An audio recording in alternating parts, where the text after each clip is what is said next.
Hello, everyone, and thanks for listening to the Quality Hub, chatting with ISO experts.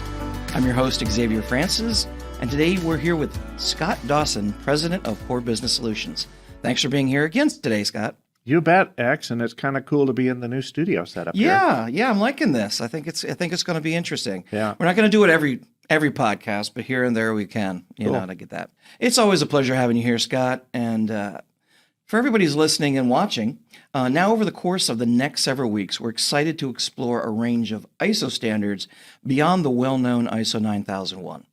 At Core Business Solutions, our ability to work with companies extends well beyond ISO 9001.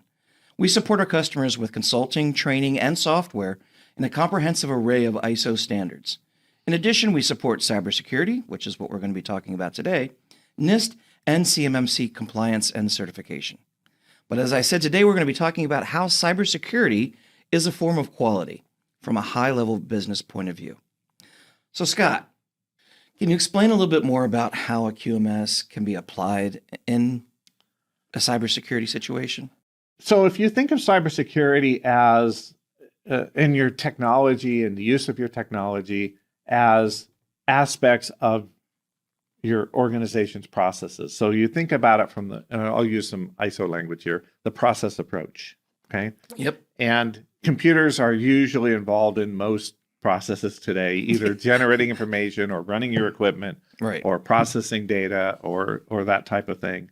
Having clear policies about the proper use of your computers, about the maintenance of your systems, about the protections you're going to have in place, having objectives, goals for things like training in your organization on a regular basis, or testing of your having remote vulnerability tests being done of your system on a regular basis, or other kinds of objectives, which we think of as quality objectives, but it doesn't seem to me you're fudging things at all to say these are aspects of our quality because this is an aspect of our process. Yep. These are tools in our process. Yep.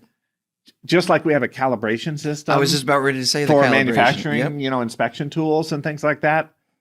Shouldn't we also have a calibration system, if you will, on your computer systems? Maintenance schedule. Exactly right. Sounds like all ISO of that's to me. very parallel. That's exactly Yes. right. So another piece to look at is process documentation. Having details on proper use of information generated from computer systems, or the information you have to enter into those systems, or other use of sensitive information. Maybe that's how it's stored. Exactly right. Yep. How to properly use the equipment. So I don't know how many times we've seen this, but if somebody has a sticky note on the side of a computer out in the shop that says, here's the password for those of you who need to use the computer, because we don't want everybody to have to remember a password, so we're just going to put the password right there. And they see the password as an inconvenience versus as a security measure. Exactly right. Yeah. So that's a common thing. Yeah. Just to say, our process is going to be locked down more than that. But then you have technical processes like keeping your computers updated. They call that patch management. Yep. How regularly are you downloading and installing those updates? Right. And many of those updates require your computer to be restarted. So you can download all day long, but if the computer never gets restarted, then it's not. It hasn't applied the patch. So now your computer is just as vulnerable as if you'd never downloaded it anyway. In our company, we have restart Fridays, reboot Fridays. Every Friday when you leave for the day, reboot your computer. Yep. Because during the week, our IT department has installed certain things, and they're depending on by Friday that those computers are going to be restarted. And if they're not, guess what? You get a little reminder. Yep. Yeah. That kind of thing, as we should. Yeah. So we're incorporating that into those processes into the disciplines and routines of our organization. So if you're a tool shop, think about it as maintenance. Yes. As well. Yes. And this is a tool. Yep. That's the tool. Right. You have to calibrate it, maintain it, make sure it's up to spec and it's safe. And make sure people know the proper use. Yeah.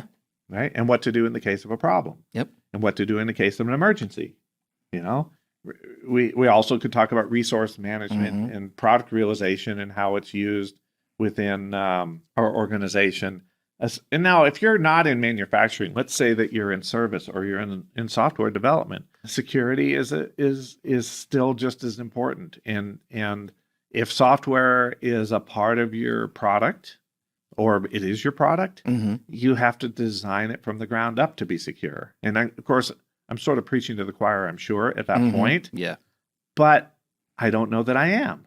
Well, and that's another aspect with if you can go into manufacturing as well. If you're manufacturing something that's electronic, the Internet of Things, doorbells, Yep.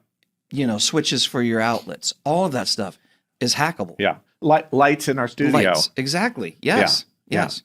So, if you're not planning how are we going to put and writing code to protect that from a security standpoint, it can make the vulnerabilities. And now you're talking about a lot of people. Yeah. If we're talking about something that's sold on Amazon and everybody can buy your doorbell or whatever. Yeah.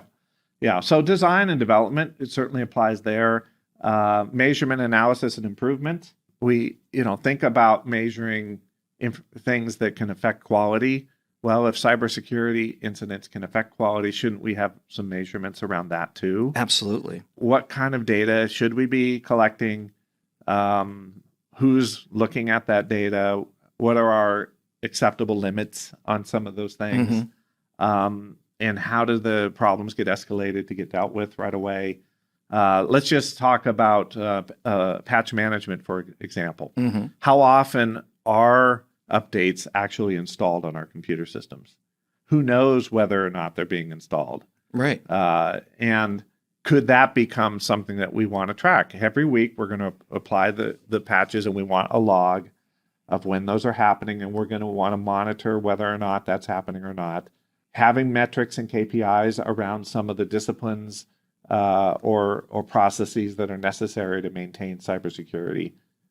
And the thing about this too, when you're looking at KPIs, you might be looking at a percentage. Say, well, if we can hit 80%, but it only takes one computer for your system to get broken into. Yeah. So you're probably going to want some pretty tight stringent, metrics. stringent, acceptable limits there. What kind of KPIs or information is top management looking at? What's on their KPI list for, say, management review, for example? Is cybersecurity even mentioned as part of management review? Could you add that as an agenda item and have 2 or 3, key metrics reviewed at the senior level, keep management informed, keep them aware of what we're doing to protect ourselves, talk about the results from, say, previous scans that were done on your network, things like that. If management's not involved, then it's going to be hard to keep it as a priority as a business. But keeping it in the forefront of top management will help to ensure that it stays a priority for your business. Well, also, management tends to have the purse strings. Yeah. So if you find that we need to upgrade XYZ from a software, from computers, from this is out of date, Right. the more they're aware, the more they can now budget ahead saying, okay, we have to allocate X amount of dollars next year or maybe in the next 6 months to make sure this is upgraded and this is upgraded That's right. and secure. And well, because they're aware of the importance, right? And Yeah. that's the key. Another place that you can connect the quality with your cybersecurity is in your internal audits. So you could expand your internal audits to some degree to audit to whether some of the cyber disciplines are being followed. Okay. Is training being done? Are people logging off of systems when they should log off? Right. Do we have sticky notes with passwords on the side of monitors Or out in the shop? underneath the keyboard. Underneath the keyboard. Yeah, That's another great security technique, right? No one would look there. It's like the key under the doormat, right? Same kind of thing. What's the first place anybody looks for the key? It's the key, the doormat or the flower pot, one of those two, right? Right. Internal audits can be effective, at least at a high level. Maybe there are things that are more technical that a regular ISO internal auditor may not be qualified to inspect, but there certainly are things that could be included as part of internal audit. And then I guess the last one I would mention is corrective and preventive action. When things happen or are found in an audit or found in management review, or there's a KPI that looks a little wonky, do we want to open a corrective action to try to look at the root of the issue so that we can avoid this becoming a major incident. Or if the worst thing happens and there is a cyber attack or is it a cyber incident, certainly you got to jump on it and get it corrected in the moment. Mm-hmm. But then the aftermath, are we going to really investigate how we could have prevented that or should have prevented that from the beginning? And also how your response, how good your response was. Exactly right. Mm-hmm. And what can we do to really strengthen ourselves Right. for the future? And isn't that what corrective action is all about? Yeah, exactly. Yeah, for sure. So there are a lot of different ways that this can tie into a quality system. We didn't mention much about training, but I think that one's maybe a little bit obvious. Well, but to a point, I'd like to go into that a little bit because training puts the general worker into this category, Yeah. which is your most vulnerable, Yeah. more than likely. Yeah. Two, that keeping those lines of communication with management and showing the importance of it. If you're supposed to be taking training and you're saying, hey, we're going to have a report based on this, the more they realize your buy-in, Right. the more they're going to pay attention to it. Yeah. Yeah. And there's a problem. Just like anything else. If they're, if you've worked with your employee engagement for their machines, their computers are going to be the same way. This is an important thing. And I know, I don't want to get too personal about it, but I know we've had issues where, we're a company. We've been, people have tried to get us.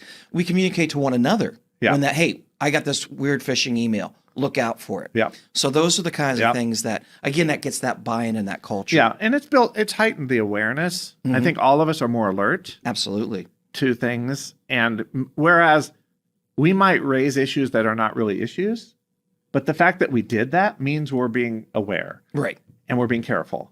And we're being educated to know what to look for. Yes. And if in doubt, get it checked, Yes. And sometimes we'll send something to our IT department and say, can you check this and make sure it's safe? Yep. I don't want to download this file because it doesn't look quite right or I wasn't expecting it. Yes. Can you guys just run a scan on it before I download it so that I don't inadvertently get malware on my computer? And also the importance of it's okay to stop productivity. Yeah. And be safe. Yep. Great way to say that, X, because wouldn't you want someone who's in an unsafe situation, say out in the shop or out in the field, to stop and get your safety gear on. Yeah. Make sure that things that no one can get injured and you're following proper procedures before proceeding. Because the worst that can happen, obviously, is someone gets injured or even worse than that. Right. Well, same thing here. Why not stop, take a moment, make sure that it's safe to do what you're going to do. If you have safe practices that are necessary in a certain operation in your manufacturing environment, aren't you going to put those safe practices into your process instructions? Aren't you going to put those safe practices into your training? Of course you are. Aren't you going to put signage and warnings up? Aren't you going to hire people who are qualified to work in a safe manner?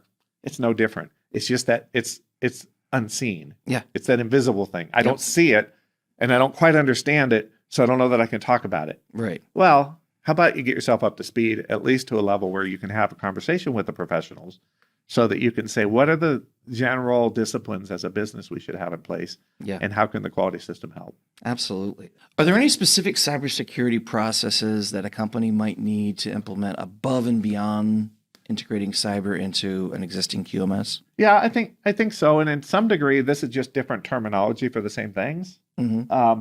But there's a practice of prevention and detection, which is used in the cyber world, preventing something from happening or detecting it. So questions that a quality manager could ask are, what are the prevention and detection methods that we have? Okay. Are they being maintained? Who's monitoring them? Are we using the information to take action when necessary? What happens if that detection or prevention system fails? Mm-hmm. How would we know that we're vulnerable? You don't have to be the technology expert, but you can start asking some pesky questions. Right. Another one is incident response, where that's really important. Something happens, somebody clicks something, or a system that's taken offline for some reason. Incident occurs. Okay, we've got to have a plan of action for how we're going to deal with it, how we're going to get things back online. Well, isn't that control of non-conforming product? Yeah. It's just not product, but it's non-conformance, right? Yep. And in the cyber world, you'd call it an incident. Yep. I guess you'd call that in the safety world too. I think that's the same term they use. Well, yeah, and you have, if there's a fire drill or somebody was injured, What's our response? Yeah. You know. Yeah. And then resilience and recovery is kind of the planning for long term. How do we ensure we're able to continue operations in the event something happens? That's being resilient. Mm-hmm. You know, do we have backup systems? Do we have redundancy in our systems?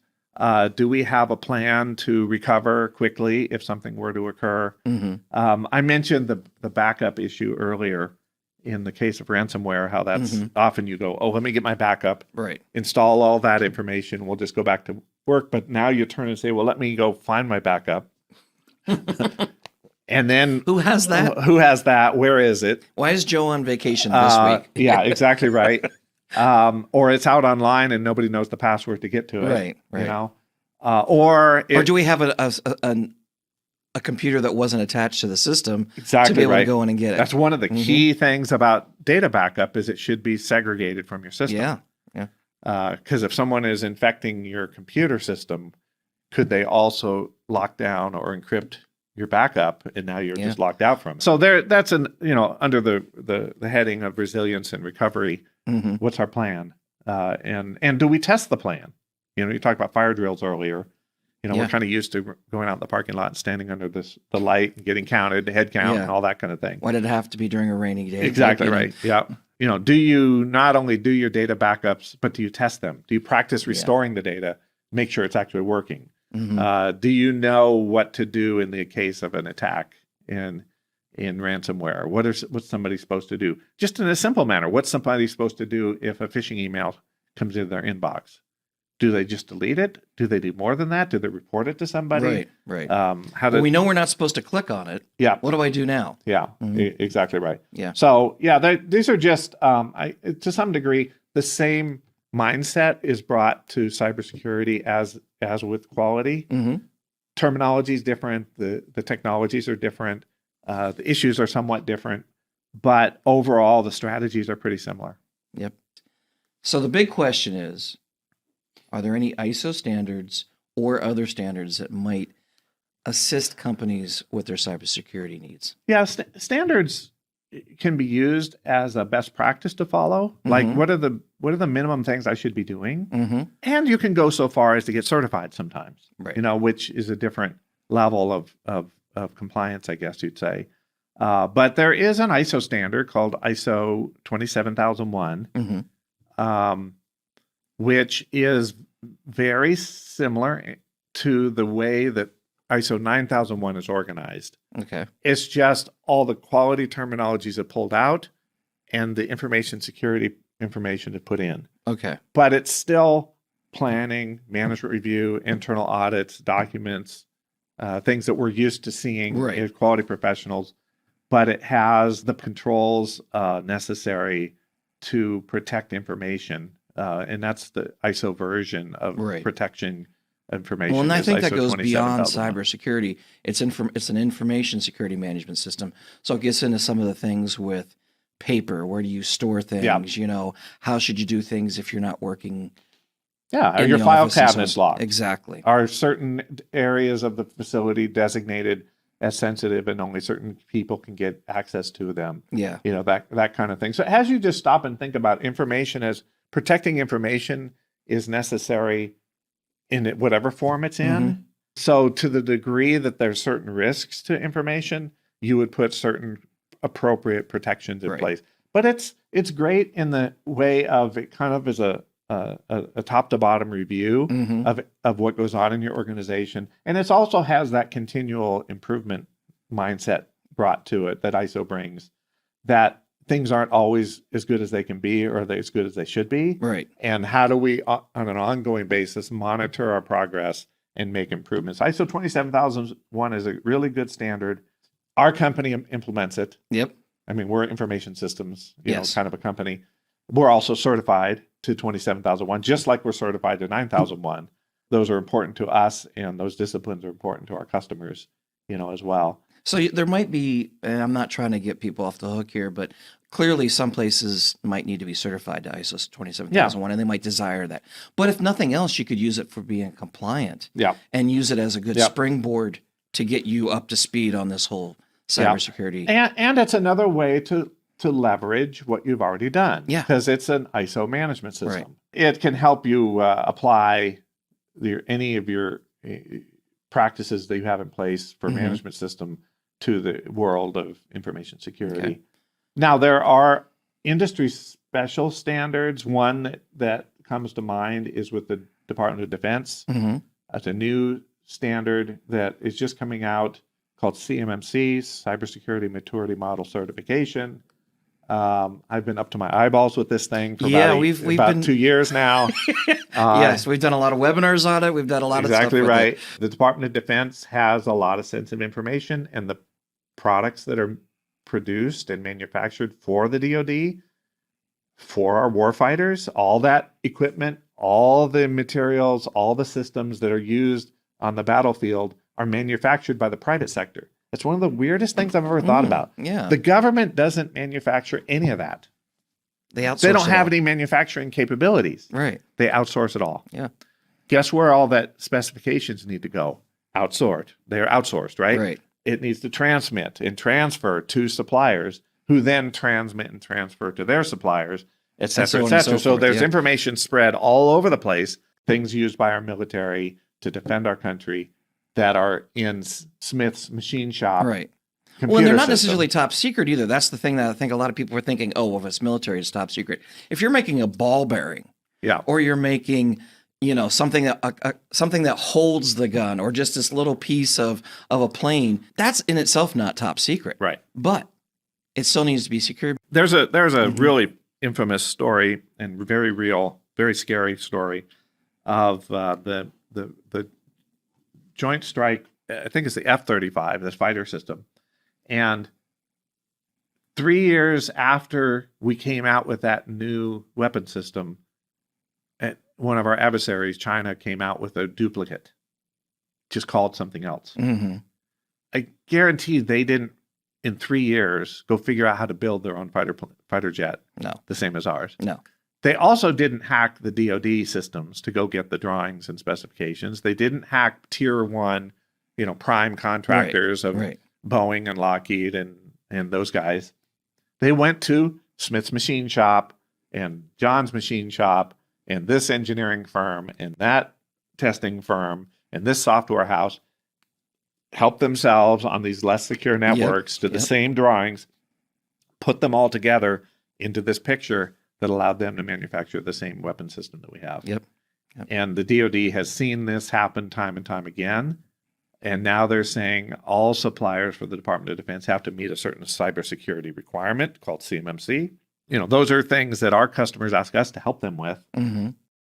So what words of advice would you have for our listeners on where they can start if they just want to begin to incorporate cybersecurity into their QMS? Yeah, I think the place to start is discussing it with senior management. Okay. I think an easy way to do that is in your management reviews when you're starting to talk about risks and opportunities, which you should regularly be doing, okay?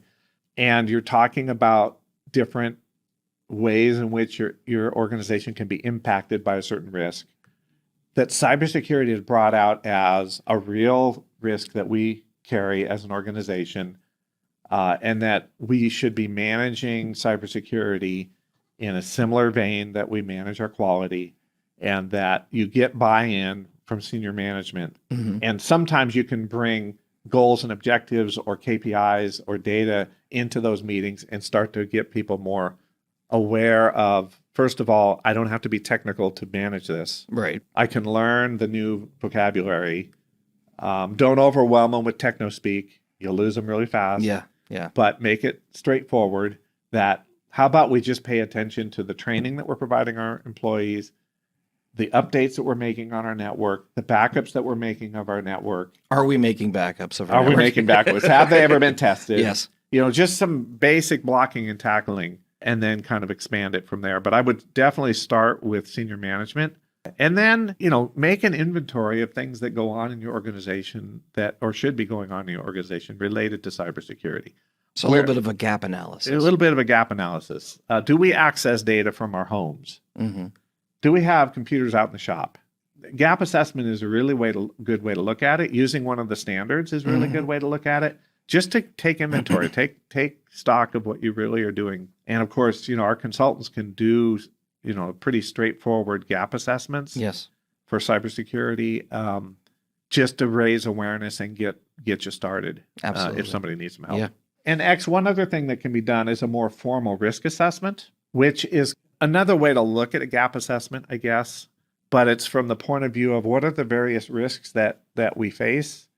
How urgent are they? How big of a deal are they? What's the ramifications or the impact that it might have? Mm-hmm. That's another way to sort the priorities Yep. in your organization. We have the tools and templates and the people to help companies go through and do a formal risk assessment if that's what they want to And do. we went through, I think it's called the improvement plan. Yep. We did go through that when we talked about some risks. So that is available if you're a current core customer on our resource library. Yeah. And in fact, cybersecurity is on there. Yeah. Yeah. It is. A couple or three ways it's in there. Absolutely. So in kind of wrapping this up, do you have any examples on how a company has gone through a major security breach and turned it around to actually improve their customer satisfaction? Yeah, great question. Again, I'm going to reach back a couple of years because it helps you see the end of the story, I guess. But T-Mobile had a major incident in 2021 in August. There was a major data breach. A lot of customer personal information was stolen. A lot of identity theft, occurred because you got to figure it's, everybody who had a phone. And so there were millions of users or people's data that was exposed, and they had to go and put prevention measures in place and bring their customers along with them, because immediately their reputation was tarnished. Immediately everybody questioned, well, gee, should I even be using T-Mobile if they're getting hacked? But they were very transparent about the whole thing. They informed their customers as to what happened and what steps they were taking. And they have really rebuilt their brand to show that cybersecurity is top of mind for them, and that they're very responsive in the event something does happen. And in the end, I think they've turned it around to be a positive, to show the resilience of their organization and how seriously they took, the compromise of personal information that occurred. So sort of risk and opportunities. They took the opportunity to do the right Took the thing opportunity to do and the right thing. really, make it better for the customer. So those are, you can turn something negative into a positive. You really need to have a plan to do it, and then have the willingness to push through and rebuild your credibility in that case. And I think T-Mobile did a great job with it. That is a good example. I guess this really helps us see, from the numbers we're talking about, especially from small business. 82%, and some of the things that you talked about, how important this is as a form of quality. It's almost not an issue of if, but when. Yeah. And you need to learn. It's very real. It's very, very real. Even though it's hard to see it, it's hard to understand it, but mere mortals can learn the basics. Yeah. And I'm an example of that. Yeah. Well, you've kind of started really becoming passionate about this when a couple years after I started here, and I've seen that growth from you, but also our company, of how it's almost second nature. And I think, not to get into the weeds a little bit more, but the culture that's been built since you've determined this is really an aspect of our quality. It's just ingrained now from the beginning. It's an aspect of our success. And our success depends on protecting information just as much as it depends on meeting customer needs and delivering good customer satisfaction. I think it's all tied into one thing. And just because we are an online company and we deal with technology a lot doesn't make us that unique. Right. Everybody has data and information that they're the custodian of and they have to protect. At least we should start asking some new questions. As part of our quality system, because we do dive into the area of risk and customer needs and customer satisfaction, and this is all tied together. Well, Scott, it's always a pleasure to have you on, but this is really, really informative. This is, I think, something that we are going to be talking about ISO 27001, and it's going to be really important for people to realize just how much it matters. Yeah. And I really appreciate you being on and talking about it and showing your passion with it. It's my pleasure, and I love the new look in the studio. Yeah, this is fun. I like this. This is fun. Exactly right. We'll have to use it as much as we can, but not too much. Well, thanks everybody for listening today. I hope you've enjoyed our podcast, and I certainly hope it's been informative for you. As a special offering this week, we're thrilled to present our listeners with a downloadable cybersecurity self-assessment guide. This resource will help you determine your current vulnerability level to a cyber attack. You can find the link in the podcast description below. Now, if you're looking for more information about Core Business Solutions and how we can help you with ISO certification or cybersecurity, what we talked about today, please email us at info@thecoresolution.com. You can also reach our website at www.thecoresolution.com as well. And if you haven't already followed us on your favorite podcast platform, be sure to do so. That way you won't miss the next Quality Hub podcast when it's released next week. Thanks for being here and have a great day.